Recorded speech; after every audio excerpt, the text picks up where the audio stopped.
And the story is about, you guys have probably heard about this before. It was a young man who, he wanted to make a lot of money. And so he went to this guru, right? And he told the guru, I want to be on the same level you on. And so the guru said, if you want to be on the same level I'm on, I'll meet you tomorrow at the beach at 4 a.m. He like, the beach? I said, I want to make money. I don't want to swim. Guru said, if you want to make money, I'll meet you tomorrow, 4 a.m. So the young man got there at 4 a.m. He all ready to rock and roll, got on the suit. He should have wore shorts. The old man grabs his hand and said, how bad do you want to be successful? He said, real bad. He said, walk on out in the water. So he walks out into the water. Watch this. When he walks out into the water, it goes waist deep. So he like, this guy crazy. Adrian, he like, I want to make money. He got me out here swimming. I didn't ask to be a lifeguard.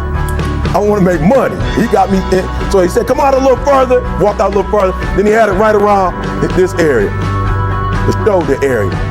So this old man crazy. He making money, but he crazy. He said, come on out a little further. He came out a little further. It was right at his mouth. My man like, I'm about to go back in here. This guy is mine.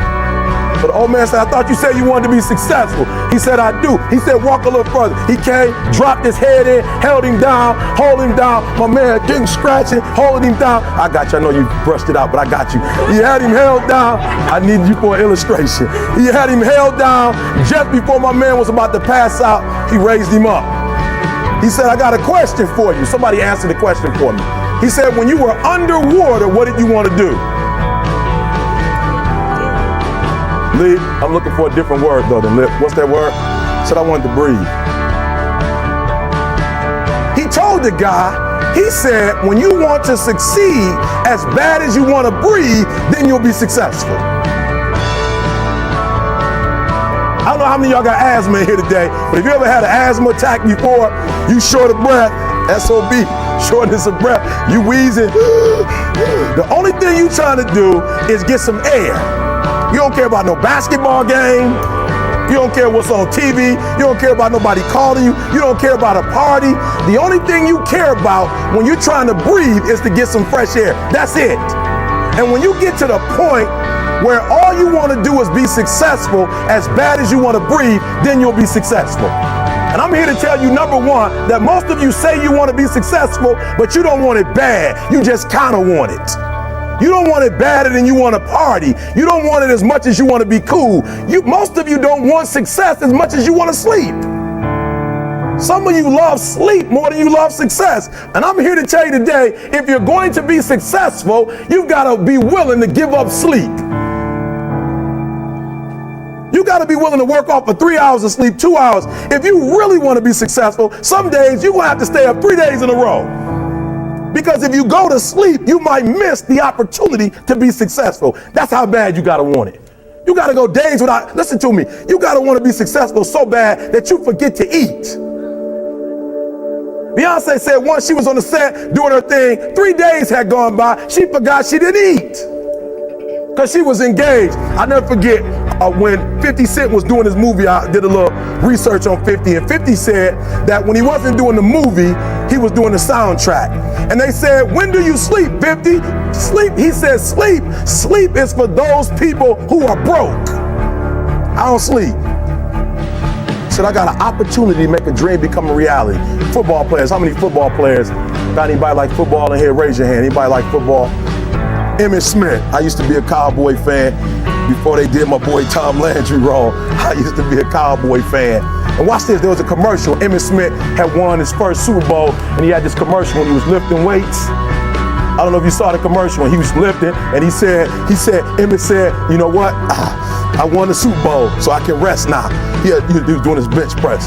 So he said, I won the Super Bowl, so I can rest now. So he throws up about 325, boom, and he rests for about 2 seconds. Then he's boom, boom, boom. Did you see that? He'd already won a Super Bowl. He said, I think I'm gonna take a rest, and he rests for how long? 1 second. Most of you won't be successful because when you're studying and you get tired, you quit. And I'm here to tell you today, if you got somebody came in my office the other day crying. I said, look, don't cry to give up, cry to keep going. Don't cry to quit. You already in pain, you already hurt, get a reward from it. Don't go to sleep until you succeed. Listen to me. I'm here to tell you today that you can come here, you can jump up, you can do flips, you can be excited when we give away money. But listen to me, you'll never be successful until I don't have to give you a dime to do what you do. You won't be successful until you say, I don't need that money, because I got it in here. So listen to me. Emmett Smith said this at the end of the commercial. Emmett Smith said, all men are created equal. Some work harder in preseason. I'm going to say it again because you might have missed it. All men are created equal. Some work harder in preseason. So that means that there are some people who are going to see the professor, going to see the TA. And even when the professor says, I don't meet with you, my TA meets with you, you say, I don't want to talk to your TA. I don't pay the TA. I pay you to teach me. So you're going to have to find some time to meet me. If I got to meet you at the mall, if I got to meet you at your house, you are going to see me. Listen to me. All men are created equal. Some work hard in preseason. When I went to college, guys were way smarter than me. 4.0s, 3.0s. They went to the Ivy League high schools, came to Oakwood from these great high schools. Most of them are not doing what I'm doing. Why? Because it's not about where you come from. It's about heart. You come to a place where, being smart ain't enough. You got to have heart. That's number one. Watch number two. Number two, catch number two. I wrote it down. I wanted to make sure you got it. It says to be, watch this. We're talking about sacrifice now. The important thing is this. You're right in why I'm saying it, because I only have about 3 more minutes. Listen to me. The most important thing is this: to be able at any moment to sacrifice what you are for what you will become. That's the number 2 thing. You got to catch that one. To be able to, listen to me, at any moment.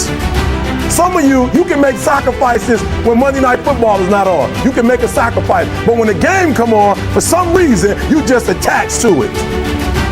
For some of you, when your favorite show come on, you can make sacrifices on Sunday when ain't nothing going on. But when your favorite show comes on Monday, bam, some of you focus until the phone ring, and then you like, I gotta answer it. If I don't answer the phone, I'm gonna die. I'm saying to you today that there are some of you, if you give up your cell phone, you would be successful.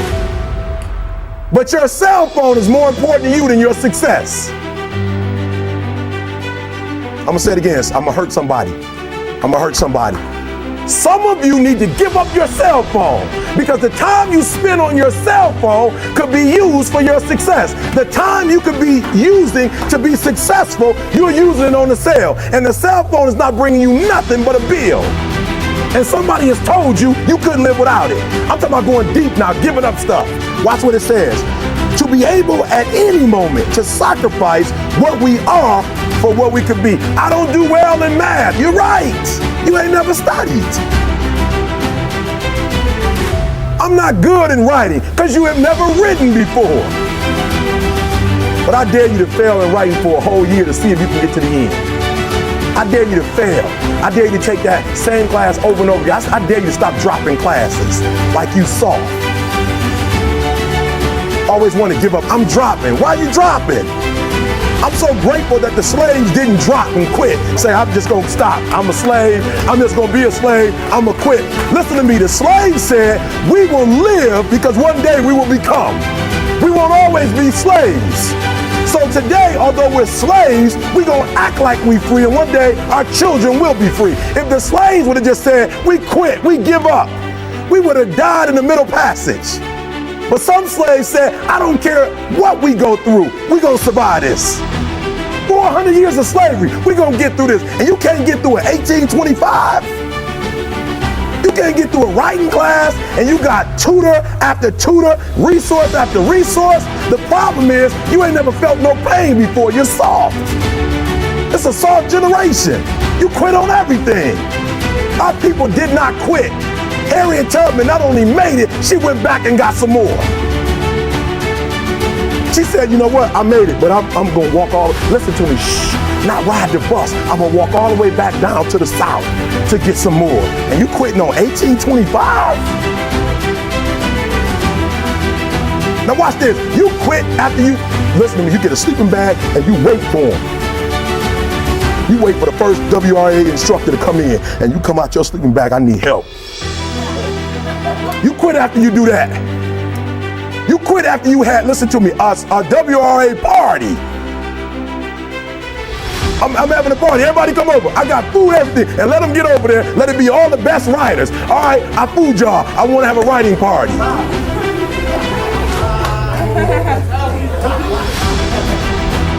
I'm serious. You quit and you ain't even tried yet. Last one, I'm sorry. Last one. Listen to me. Pain is temporary. It may last for a minute, or an hour, or a day, or even a year. But eventually, it will subside. And something else will take its place. If I quit, however, it will last forever. Listen to me, I'm telling you as I leave. I was homeless for 2.5 years. And the problem with most of you never felt no pain before. Y'all spoiled. Y'all spoiled. Some of y'all spoiled. Just bottom line. Your parents have done everything for you. You never had to do nothing for yourself. You're spoiled. We're going to keep it real tonight. Some of you are spoiled brats. Every time you ever got in trouble, somebody in your house got you out of it.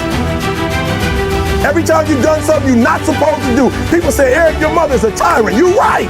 She kicked me out. You're right. She's mean, but she developed a man because she put me out there and said, you're going to have to grow up. And some of you have never learned to grow up. And so every time something get hard, you quit, you call mama. I dare you to take a little pain.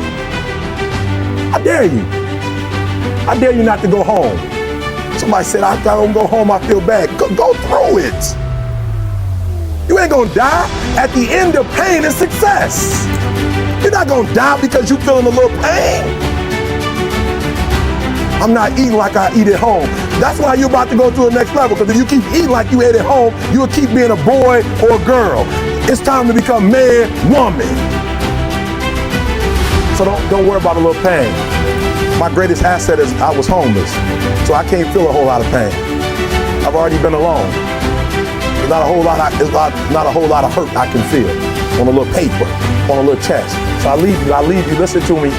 We have gotten to a point where it's midterms and we're moving forward. The days of you getting money, I'm not saying we quitting, but I'm saying the day has got to go from external to internal.